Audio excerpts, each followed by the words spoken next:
जी तो second year student, next question है हमारे पास क्वेश्चन नंबर 15 एक्सरसाइज 7.1 के लिए। और एक्सरसाइज 7.1 में आप देख सकते हैं हमसे ये कहा जा रहा है कि find the coordinates of the incentre of the triangle. Find the coordinate of the incentre of the triangle whose angular point are respectively. यानी हमें एक ट्राइंगल के 3 वर्टिसेस गिवन और हमसे ये कहा जा रहा है कि इस ट्राइंगल के इन सेंटर के कोऑर्डिनेट जो हैं वो डिटरमाइन करें। तो यकीनन इससे पहले कि हम इन सेंटर का फार्मूला पढ़ें, ठीक है, कि इन सेंटर के कोऑर्डिनेट किस तरह से हमने निकालने हैं ये सीखें, इससे पहले ज़रा ये सीख लेते हैं कि इन सेंटर होता क्या है। इसीलिए मैंने यहाँ पर स्टूडेंट्स आपके सामने जो है ना वो डेफिनेशन लिख दी है। इससे पहले आपको याद होगा हमने क्वेश्चन नंबर 17 में हमें इसी तरह ट्राइंगल के 3 वर्टिसेस हमें गिवन थे और हमसे ये कहा जा रहा था कि आप सेंट्रॉइड के कोऑर्डिनेट निकालें। तो सेंट्रॉइड के बारे में आपको बताया था कि सेंट्रॉइड क्या होता है, वो मीडियंस का पॉइंट ऑफ इंटरसेक्शन होता है। यानी अगर मैं रिकॉल करने के लिए जो है आपको बताऊं कि अगर एक ट्राइंगल था हमारे पास और उसके 3 वर्टिसेस थे, मान लो कि उसमें जो फर्स्ट वर्टेक्स था वो था हमारे पास x1 y1, सेकंड वर्टेक्स था हमारे पास x2 y2 और थर्ड वर्टेक्स था हमारे पास x3 y3। तो मीडियंस का जो पॉइंट ऑफ इंटरसेक्शन था वो सेंट्रॉइड था। मैं सेंट्रॉइड जो है वो रिकॉल कर रहा हूँ।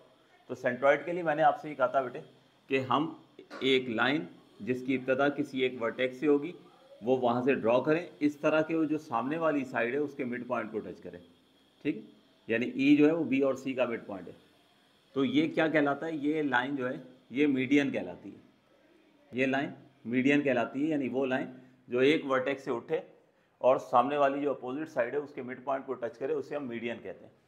इसी तरह ये जो दूसरा वर्टेक्स है, यहाँ से मैं एक लाइन इनिशिएट करूँ और इस तरह यहाँ तक लेकर आऊँ कि वो जो अपोजिट साइड है, बी के अपोजिट साइड है, उसके मिड पॉइंट को टच करे, तो ये मैंने दूसरा मीडियन ड्रॉ कर लिया।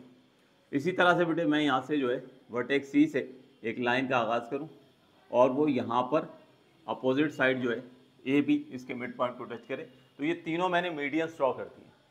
ये मैंने 3 मीडियंस ट्राइंगल के जो है वो ड्रॉ कर दिए। ये तीनों मीडियंस जहाँ पर मिलेंगे ना, ठीक है, इसको जो है वो सेंट्रॉइड कहा जाता है। इस पॉइंट को हम सेंट्रॉइड कहते हैं और सेंट्रॉइड को हम उसके जो कोऑर्डिनेट हैं वो किससे रिप्रेजेंट करते हैं, एक्स वाई से रिप्रेजेंट करते हैं। ये तो था क्वेश्चन नंबर 7 की रिपीटेशन। अब जाहिर है बात कर लेते हैं इन सेंटर क्या है। तो इन सेंटर की डेफिनेशन आप देख सकते हैं कि the point of intersection of angle bisectors, यानी ये जो ट्राइंगल है हमारे पास इसके जहाँ पर तीनों एंगल बाइसेक्टर्स जो हैं, यहाँ 3 लिखना चाहें तो लिख सकते हैं कि ऑफ 3 एंगल्स बाइसेक्टर्स, ठीक है, या सिर्फ एंगल्स बाइसेक्टर लिख दें तो जब भी चलेगा, क्योंकि 3 ज़ाहिर साइड है तो 3 ही, हम 3 वर्टिसेस हमारे पास तो 3 एंगल बाइसेक्टर्स बनेंगे। तो एंगल बाइसेक्टर्स जो जहाँ पर मिलेंगे वो पॉइंट क्या कहलाएगा, वो हमारे पास जो है वो इन सेंटर कहलाएगा। तो मैं यहाँ पर दोबारा से एक ट्राइंगल अगर बना लूँ तो ये मैंने एक ट्राइंगल ड्रॉ कर लिया। ये हमारे पास वर्टेक्स हो गया ए बी सी, ए के कोऑर्डिनेट हमारे पास x1 y1, बी के कोऑर्डिनेट हमारे पास x2 y2 है और सी के कोऑर्डिनेट हमारे पास x3 y3 है। तो अब एंगल बाइसेक्टर्स ड्रॉ करने हैं। एंगल बाइसेक्टर क्या होंगे, एंगल बाइसेक्टर का मतलब ये बेटे मैं यहाँ से एक लाइन ड्रॉ करूँ, लेकिन पहले मीडियन में क्या होता था कि उस लाइन की जो इब्तदा होती थी वो सामने वाली अपोजिट साइड के मिड पॉइंट को टच करती थी। अब ये नहीं होगा, अब यहाँ से लाइन इस तरह से ड्रॉ की जाएगी। अब लाइन यहाँ से इस तरह से ड्रॉ की जाएगी कि ये वाला जो भी एंगल होगा ये बाइसेक्ट होना चाहिए, ठीक है, यानी 2 इक्वल पार्ट्स में डिवाइड होना चाहिए। तो ये मैंने एंगल बाइसेक्टर ड्रॉ किया। लेट से इसने यहाँ आकर जो है इस साइड को एट पॉइंट ई जो है वो टच किया। अब मैं इसी तरीके से यहाँ से एक लाइन ड्रॉ करूँ और इस तरह ड्रॉ करूँ कि ये वाला जो एंगल है ये बाइसेक्ट होना चाहिए, 2 हिस्सों में डिवाइड हो जाना चाहिए। तो इसने यहाँ आकर जिस पॉइंट को टच किया मैंने एफ़ का नाम दे दिया। इसी तरीके से बेटे मैं यहाँ से जो है एक लाइन ड्रॉ करूँ और ये वाला जो एंगल है ये बाइसेक्ट होना चाहिए। तो ये मैंने 3 एंगल बाइसेक्टर्स जो हैं ये ड्रॉ किए हैं। ये 3 एंगल बाइसेक्टर्स जो हैं ये ड्रॉ किए हैं, ठीक है, एंगल को बाइसेक्ट करते हुए लाइन जानी चाहिए। तो ये तीनों जहाँ पर मीट करेंगे इसको हम कहते हैं इन सेंटर, इसको हम कहते हैं इन सेंटर। और ज़ाहिर है इसको भी रिप्रेजेंट जो करेंगे हम किससे करेंगे, इन सेंटर के कोऑर्डिनेट को भी एक्स वाई से रिप्रेजेंट करेंगे। तो जब हम बात करते थे सेंट्रॉइड की, तो सेंट्रॉइड में ये एक्स जो है ये बराबर होता था x1 + x2 + x3/3 और y इक्वल होता था y1 plus y2 plus y3/3, ये सेंट्रॉइड का फार्मूला था। लेकिन अब इन सेंटर हमारे पास जो है उसमें x कैसे डिटरमाइन होगा और y कैसे डिटरमाइन होगा, ये हमने बस इस क्वेश्चन में देखना है। तो हमारे पास अब यहाँ पर शुरू करते हैं। अगर इससे पहले आप ये नोट डाउन करना चाहें, वैसे सेंट्रॉइड वाला एरिया तो ये सारा मैं एक्सप्लेन कर चुका हूँ, जस्ट रिकॉल करने के लिए किया। ये वाला ट्राइंगल ड्रॉ करके ज़रा अपने पास नोट डाउन कर लीजिए क्वेश्चन नोट करने से पहले, ताकि आपको बाद में रिकॉल भी रहे और MCQs में आपको कोई कन्फ्यूजन ना हो। वैसे तो एज अ क्वेश्चन तो हमें सिंपल इसका बस फार्मूला पता होना चाहिए, ठीक है। जैसे सेंट्रॉइड में x और y होते थे x1 plus x2 plus x3/3 और y1 plus y2 plus y3/3, इसी तरह इन सेंटर का फार्मूला मैं अभी आपको बता दूंगा। लेकिन क्वेश्चन लिखने से पहले आप ज़रा ये फिगर जो है ये ड्रॉ कीजिए जल्दी से, टॉप ऑफ द पेज पे बना लिया करें ताकि बाद में हिंट रहे। बनाइए।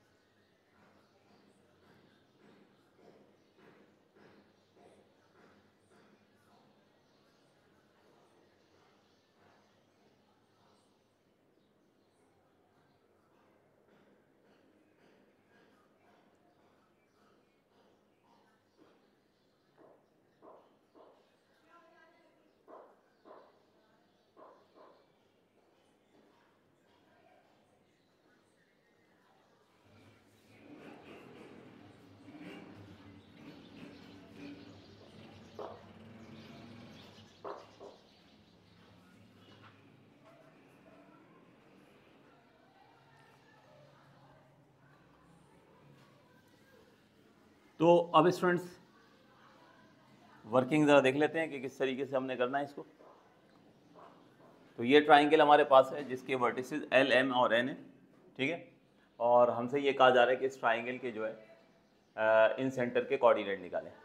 तो यकीनन हमारे पास अगर थोड़ी देर के लिए मैं ये कहूँ कि ये हमारा पहला वर्टेक्स जो है वो A है, हमारा जो सेकंड वर्टेक्स है वो B है और थर्ड वर्टेक्स हमारे पास C है।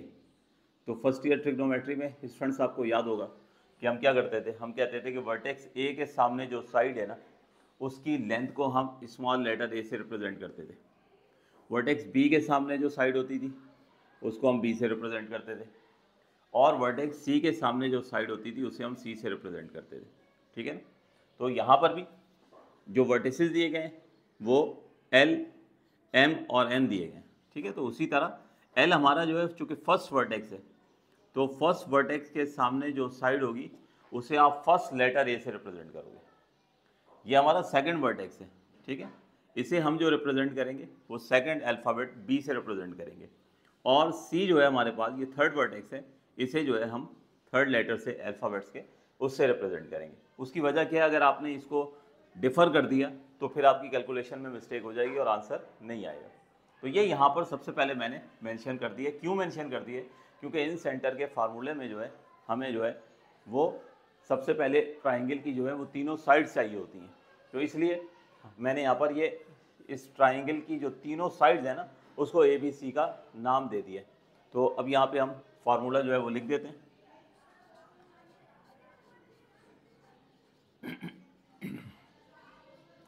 कि जो इसके ट्राइंगल के इन सेंटर के कोऑर्डिनेट होंगे, x जो है वो किसके बराबर होगा और y जो है वो किसके बराबर होगा। तो अभी मैं फार्मूला लिखता हूँ तो आपको समझ आ जाएगी कि मैंने ट्राइंगल की जो तीन साइड्स हैं ये इन्हें क्यों मेंशन किया।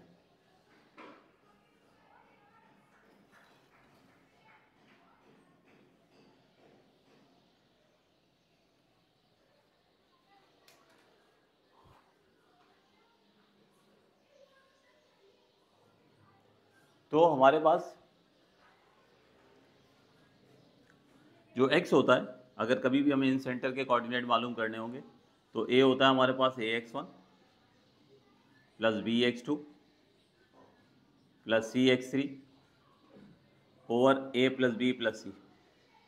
इसी तरीके से हमारे पास जो y होगा ये बराबर होता है ay1 plus by2 plus cy3 over a plus b plus c, ठीक है। तो अब आप इस इन सेंटर के फार्मूले को देख सकते हैं बेटे। आपको जो है वो दो चीज़ें चाहिए, एक आपको चाहिए ए बी सी। तो ए बी सी के बारे में मैंने आपको पहले से बता दिया कि ये जो स्मॉल लेटर्स होते हैं ए बी सी होते हैं, इससे हम ट्राइंगल की जो तीनों साइड्स होती हैं ना उसको रिप्रेजेंट करते हैं। यानी सबसे पहले हमें डिस्टेंस फार्मूला इस्तेमाल करते हुए इस ट्राइंगल की तीनों साइड्स की लेंथ निकालनी होगी, क्योंकि हमें यहाँ पर जो है वो पुट करनी है। उसके अलावा हमारे पास जो है वो x1 y1 x2 y2 x3 y3 ये ट्राइंगल के 3 वर्टिसेस हैं, तो वो तो ऑलरेडी हमें गिवन है। जो फर्स्ट वर्टेक्स है वो हमारे लिए x1 y1 है, जो सेकंड वर्टेक्स है हमारे लिए x2 y2 है, और थर्ड वर्टेक्स हमारे पास जो है वो x3 y3 है। तो बस अब हमने क्या करना है कि सबसे पहले जो है वो डिस्टेंस फार्मूला इस्तेमाल करते हुए हम ये ए बी सी की लेंथ निकालते हैं, और उसके बाद इस फार्मूले में हम पुट करेंगे तो हमें जो है वो इन सेंटर के कोऑर्डिनेट मिल जाएंगे। तो नाउ यूजिंग डिस्टेंस फार्मूला, या now first find the length of each side of the triangle using distance formula. Now find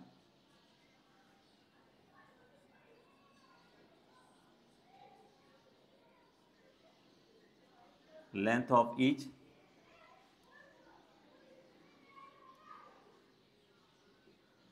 side of triangle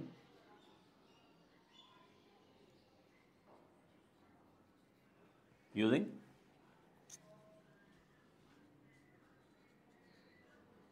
distance formula. ठीक है, और डिस्टेंस फार्मूला ऑलरेडी हम अपनी एक्सरसाइज के शुरू में जो है वो पढ़ चुके हैं कि डिस्टेंस फार्मूला क्या होता है। और डिस्टेंस फार्मूला क्या होता है? डिस्टेंस हमारे पास ये फार्मूला है under root x2 minus x1 का whole square plus y2 minus y1 का होल स्क्वायर। तो अब ये डिस्टेंस फार्मूला इस्तेमाल करते हुए जो है वो हम इस ट्राइंगल की तीनों साइड्स की लेंथ निकालेंगे। तो पहले a निकालेंगे, तो a जो होगा वो m और n के दरमियान डिस्टेंस का नाम है। जब हम b कैलकुलेट करेंगे तो l और n के दरमियान डिस्टेंस का नाम है। जब हम c कैलकुलेट करेंगे तो वो l और m के दरमियान डिस्टेंस है। तो यहाँ पर हम जो है डायरेक्ट ज़रा कैलकुलेशन की तरफ जाएंगे, पहले a कैलकुलेट करेंगे। तो फार्मूला क्या होता है? x2 माइनस x1 का होल स्क्वायर, ठीक है, यानी 8 माइनस 9 का whole square plus y2 minus y1 का होल स्क्वायर। इस तरह कर लें, या अगर इस डायरेक्शन से करेंगे तो फिर दोनों यानी x और y के लिए सेम डायरेक्शन से वर्क कीजिएगा। यानी अगर 9 माइनस 8 करें तो इधर फिर 9 माइनस 2 करें, अगर इस तरफ से करें 8 माइनस 9 तो फिर इधर 2 माइनस 9 करें। बाज़ तौर पे आमतौर पे हमसे होता क्या है कि बाज़ दफ़ा जो है वो हम मिस्टेक कर जाते हैं, तो फिर ज़ाहिर डिस्टेंस गलत आएगा और फिर ओवरऑल पूरी कैलकुलेशन पे इफेक्ट पड़ेगा। तो इस बात की केयर कीजिएगा। यहाँ पे हम ज़रा प्रॉपर्ली उस तरह से लिख के नहीं कर रहे कि x1 y1 क्या है, x2 y2 क्या है, वो करेंगे तो क्वेश्चन बहुत लेंथी हो जाएगा। ठीक है, तो हम ज़रा डायरेक्ट सबसे पहले a कैलकुलेट करते हैं डिस्टेंस फार्मूला कैलकुलेट करते हुए। तो सबसे पहले हम जब a कैलकुलेट करेंगे तो मैंने आपको बता दिया, चाहे आप यहाँ से 8 माइनस 9 करें तो फिर आपको 2 माइनस 9 करना पड़ेगा, या इधर से 9 माइनस 8 और 9 माइनस 2 कर, जैसे आपकी आसानी हो, जैसे आपको बेहतर लगे। डिस्टेंस फार्मूला अप्लाई करना है, और डिस्टेंस फार्मूला इस्तेमाल करके हमने जो है ये तीनों साइड्स की जो है वो लेंथ जो है वो कैलकुलेट करनी है। तो मैं यहाँ पर सबसे पहले इसको 9 माइनस 8 का होल स्क्वायर और 9 माइनस 2 कर देता हूँ। तो ये हो गया 9 माइनस 8 का होल स्क्वायर और 9 माइनस 2 का होल स्क्वायर। इसकी सिंप्लीफिकेशन करेंगे तो हमें एक ही लेंथ मिल जाएगी। ठीक है, मैं एक दफ़ा पहले तीनों पे डिस्टेंस फार्मूला अप्लाई कर देता हूँ, फिर कैलकुलेशन मुकम्मल कर लेते हैं। उसके बाद स्टूडेंट्स हम b की बात कर लेते हैं। अब b की लेंथ जो है वो हमें कैलकुलेट करनी है।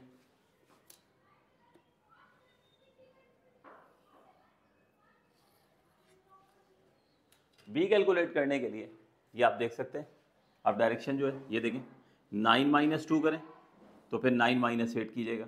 रिवर्स करना चाहें तो जब भी चलेगा, क्योंकि देखें डिस्टेंस तो एक ही होता है, तो 2 माइनस 9 और 8 माइनस 9 करें जब भी चलेगा। ठीक है, तो मैं बार b की लेंथ कैलकुलेट करता हूँ।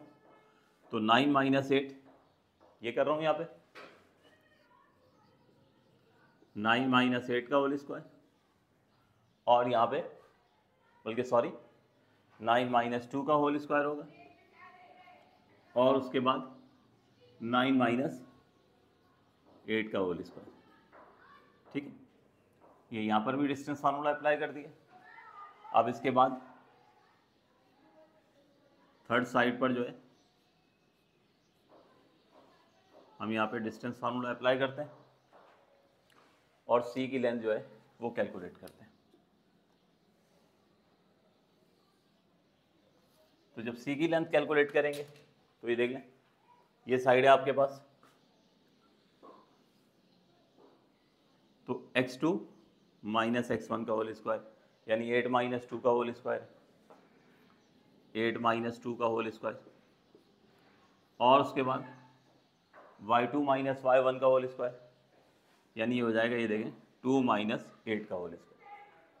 तो ये इस तरीके से मैंने यहाँ पर डिस्टेंस फार्मूले में वैल्यूज़ जो हैं वो पुट कर दी हैं। अब सिर्फ कैलकुलेशन करते हैं। तो कैलकुलेशन करेंगे तो ये हमारे पास जो है ये इस ट्राइंगल की तीनों साइड्स की जो है वो लेंथ आ जाएगी। इस ट्राइंगल की हमारे पास जो है वो तीनों साइड्स की जो है वो लेंथ आ जाएगी।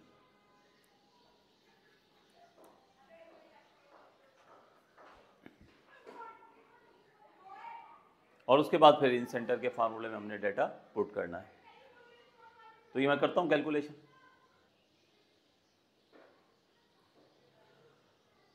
तो ये डिस्टेंस फार्मूला हमने जो है इस्तेमाल करते हुए ट्राइंगल की तीनों साइड्स की लेंथ जो है वो कैलकुलेट कर ली। सबसे पहले जब ए मैंने कैलकुलेट किया तो ये आ गया √50, ठीक है। जब बी कैलकुलेट किया तो ये भी √50 आ गया, और सी कैलकुलेट करने से इसकी जो लेंथ है इस साइड की वो 72 आ गई है। अच्छा, 50 के और 72 के फैक्टर्स बन सकते हैं, ठीक है। मेरे पास स्पेस नहीं थी तो मैंने यहाँ पर जो है ये इधर एज इट इज़ फिलहाल छोड़ दिए। 50 के अगर फैक्टर बनाने हो हमें, ठीक है, तो 5 5 द 25 और 25 2 द 50। 50 को इस तरह से लिखें तो ये 5 जो है वो रूट से बाहर आ जाएगा, और ए की वैल्यू जो आ जाएगी वो क्या होगी, 5/√2 होगी, ठीक है। इसी तरह बी भी जो है वो √50 है तो वो भी 5/√2 हो जाएगा। ज़रा सिंप्लीफाई वैल्यू जो है वो हम फार्मूले में पुट करेंगे तो कैलकुलेशन आसान हो गई। तो बहरहाल मैं यहाँ लिख देता हूँ, अगर आपको नज़र ना आए तो आप आगे मेंशन ज़रूर कर दीजिएगा। तो ये हो गया 5/√2, ये आ गया 5/√2, और इसी तरह से ये स्टूडेंट्स ये जो आखिर वाला है 72, ये देखें इसके अगर मैं फैक्टर बनाऊँ तो ये होगा हमारे पास 2 × 6 12 और 12 × 6 72। तो ये हमारे पास फैक्टर्स जो आएंगे इसके 6/√2 आएंगे। तो ये सिंप्लीफाइड फॉर्म में ज़रा लिख लीजिएगा, ठीक है। तो ये हमारे पास ए बी सी आ चुका है। x1 y1 x2 y2 और x3 y3 इस फार्मूले में पुट करने के लिए वो हमें गिवन था, तो उसको भी यहाँ मेंशन कर देते हैं, और मेंशन करने के बाद बस फार्मूले में पुट करना है। तो ट्राइंगल में जो है वो हमें इन सेंटर के कोऑर्डिनेट जो हैं वो मिल जाएंगे। तो ये जो एल था हमारा ये फर्स्ट ऑर्डर पेयर था, तो therefore coordinate of L is represented by x1 y1 जो कि है 2, 8। Coordinate of M is represented by x2 y2, ये हो गया 8, 2। और कोऑर्डिनेट ऑफ एन ये हो गया हमारे पास, इसे x3 y3 से रिप्रेजेंट करेंगे, ये हो गया 9, 9। तो बस अब ये वैल्यूज़ हमने ये इस फार्मूले में पुट कर देनी है, तो उससे x और y हमें मिल जाएगा। x और y मिलने का मतलब ये हुआ कि हमें इन सेंटर से i से रिप्रेजेंट अगर करना चाहें तो कर दें, ये हमें इन सेंटर के कोऑर्डिनेट जो हैं वो मिल जाएंगे। तो नाउ पुट वैल्यूज़ इन फार्मूला, नाउ पुट वैल्यूज़ इन फार्मूला। तो बस अब ये वैल्यूज़ यहाँ तक नोट डाउन करें, बल्कि पहले यहाँ तक पहले सारा ये नोट डाउन करें, और नोट डाउन करने के बाद जो है इस फार्मूले में पुट करें और x और y कैलकुलेट करें। फिर उसके बाद मैं जो है आप नोट कर लेंगे तो मैं रब करके इसको जो है वो कंप्लीट कर दूंगा। फिर आप लोग मैच कर लीजिएगा, अगर कोई डिफ़िकल्टी हो, कोई क्वेश्चन हो तो आप लोग मुझसे डिस्कस कर सकते हैं। तो नोट कीजिए।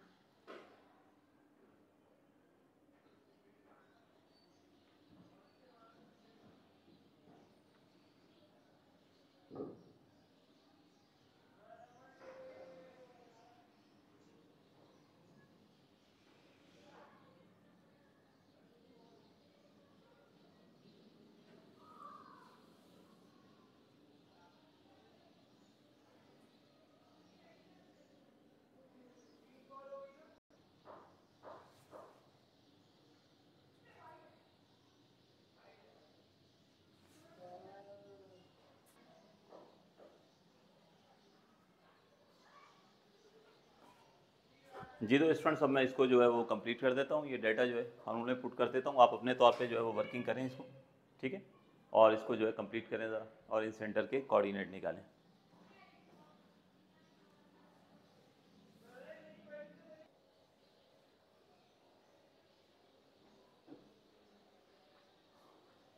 जी तो स्टूडेंट्स देख सकते हैं, ये यहाँ पर कैलकुलेशन का प्रोसीजर जो है वो मैंने मुकम्मल कर लिया है। यहाँ पर इस फार्मूले में ए बी सी, ठीक है, यानी लेंथ ऑफ द ट्राइंगल, जो अभी आपको जो है वो पिछली स्लाइड पर नज़र आ रही थी, वो पुट कर दिया। ए की वैल्यू 5√2, बी की वैल्यू 5√2 और सी की वैल्यू जो है वो 6√2 थी। जबकि ये first vertex x1y1, second vertex x2y2 और थर्ड वर्टेक्स x3y3 होगा। ये सारी वैल्यूज उड़ा के मैंने यहाँ पे फार्मूले में पुट कर दी। पुट करने के बाद कैलकुलेशन भी एक्सप्लेन कर देता हूँ ताकि किसी के जहन में कोई डिफिकल्टी ना रहे। तो ये देखें, 5 और 2 आपस में मल्टीप्लाई हो गए, ये हो गया 10√2। 8 को 5 से मल्टीप्लाई किया, ये हो गया 40√2। और ये 9 को 6 से मल्टीप्लाई कर दें, ठीक है, तो 9 6 54√2। डिनोमिनेटर एज इट इज रहने दिया। इसी तरह से यहाँ पर भी देख लें, 8 × 5 40√2, 5 × 10 10√2 और 9 6 54√2 हो गया। डिनोमिनेटर एज इट इज रहने दिया। अब यहाँ पर आप चाहें तो ये भी कर सकते हैं। देखें, ऊपर हर टर्म में √2 मौजूद है और डिनोमिनेटर में भी √2 मौजूद है, तो ऊपर से भी √2 कॉमन निकालें और नीचे से भी √2 कॉमन निकालें और कैंसिल कर दें। ये नहीं कर सकते तो डायरेक्ट कर दें, डायरेक्ट भी ऐड कर दें, कोई फर्क तो नहीं पड़ेगा ना। 10√2, क्योंकि √2 तो सबके साथ है। जैसे मिसाल के तौर पे ये यूँ लिखा होता कि 10a + 40a + 54a, तो आप डायरेक्ट ऐड कर दोगे ना, 10, 40 और 54 को ऐड कर दोगे, ठीक है, ये हो जाएगा 104 और साथ a जो है वो एज लिख दोगे। तो यहाँ पे रूट होने से कोई फर्क नहीं पड़ता, तो मैंने डायरेक्ट लिख दिया 104/√2। जबकि डिनोमिनेटर में 5 + 5 10 और 10 और 6 16, तो ये हो गया 16√2, ठीक है। तो इस तरीके से बारल मैंने यहाँ पर जो है जब इसको ऐड कर लिया, तो यहाँ भी ऐड करने से जो है वो सेम रिजल्ट आएगा, 104√2/16√2। अब यहाँ पर इस स्टेज पर जो है आप √2 को जो है वो न्यूमिनेटर और डिनोमिनेटर जो है कैंसिल करेंगे और ये 104 और 16 को सिंप्लीफाई करेंगे, ठीक है। तो चलें √2 को कैंसिल कर देते हैं, तो ये √2 कैंसिल हो गया, 104/16, जिसकी सिंप्लीफिकेशन से x आपको मिल जाएगा 13/2 और y आपको मिल जाएगा 13/2। तो इस तरह से हमारे पास इस ट्राइंगल के इन सेंटर के कोऑर्डिनेट यानी एंगल बाइसेक्टर्स का जो पॉइंट ऑफ इंटरसेक्शन होगा वो हमारे पास होगा 13/2, 13/2, ठीक है। तो बस डेफिनेशन भी आपके जहन में होनी चाहिए। डेफिनेशन एग्जाम में लिखने के लिए नहीं आएगी। डेफिनेशन क्या होती है, ये एंगल बाइसेक्टर्स का पॉइंट ऑफ इंटरसेक्शन होता है इन सेंटर, और सेंट्रॉइड क्या होता है, वो मीडियंस का पॉइंट ऑफ इंटरसेक्शन होता है। तो सेंट्रॉइड का फॉर्मूला सिंपल था, x1 + x2 + x3/3, y1 + y2 + y3/3। लेकिन जब हम इन सेंटर कैलकुलेट करेंगे तो इन सेंटर कैलकुलेट करने के लिए पहले हमें इस ट्राइंगल की तीनों साइड्स की लेंथ कैलकुलेट करनी होगी, देन फार्मूले में पुट करके हम इन सेंटर के कोऑर्डिनेट निकालेंगे। नोट डाउन कीजिए।